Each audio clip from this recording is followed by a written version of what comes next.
Halo semuanya, kami dari kelompok 3. Hari ini kami akan mengeksplor tentang topik matematika diskrit yaitu fungsi. Sebelum itu, persilahkan kami perkenalkan diri terlebih dahulu. Jadi, nama saya Coagung Aris Mahaputra dengan NIM 2515091077 dan rekan saya. Perkenalkan nama saya Kadet Restu Yoga Dharma Putra dengan nomor NIM 25150911130.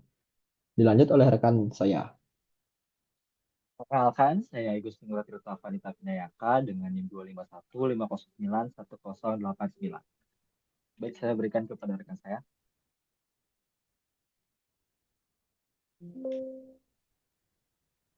Nah, yang pertama yaitu tentang definisi fungsi itu sendiri.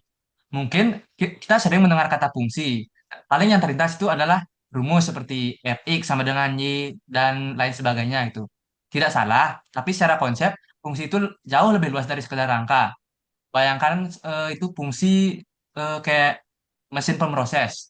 Jadi dalam matematika diskrit, fungsi itu adalah relasi khusus yang memetakan anggota himpunan A ke himpunan B dan dia memiliki dua aturan agar bisa disebut sebagai fungsi.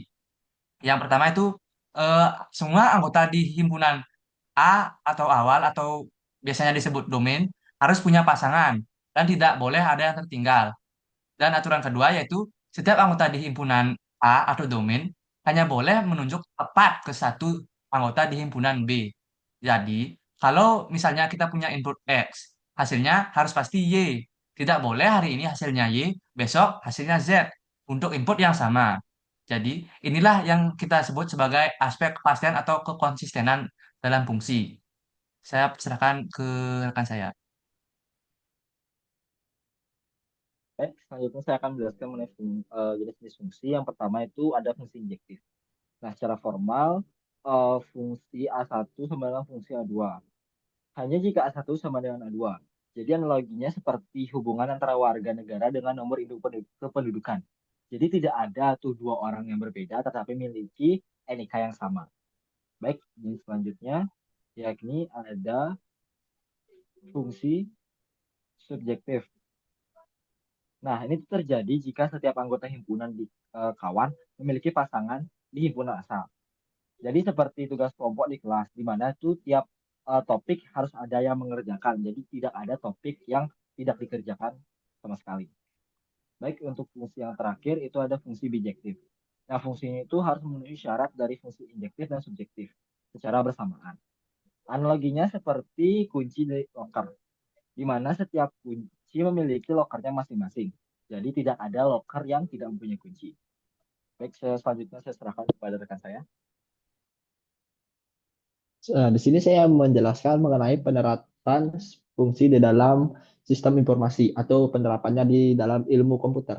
Mengapa fungsi ini penting dalam ilmu sistem informasi? Dikarenakan fungsi adalah sebuah logika dasar di balik integritas data. Nah, ini contoh penerapan validasi keamanan atau data keamanan.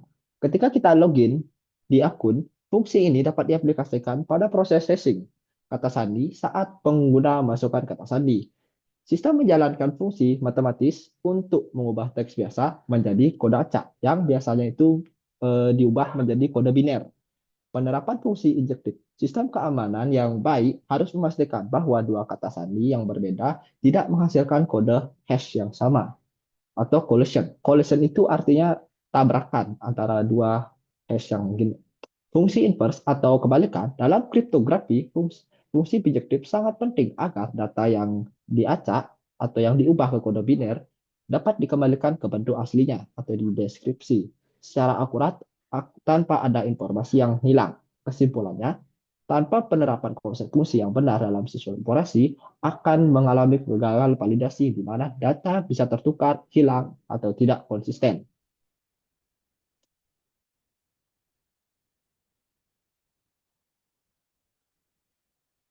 Sekian yang dapat kelompok kami sampaikan.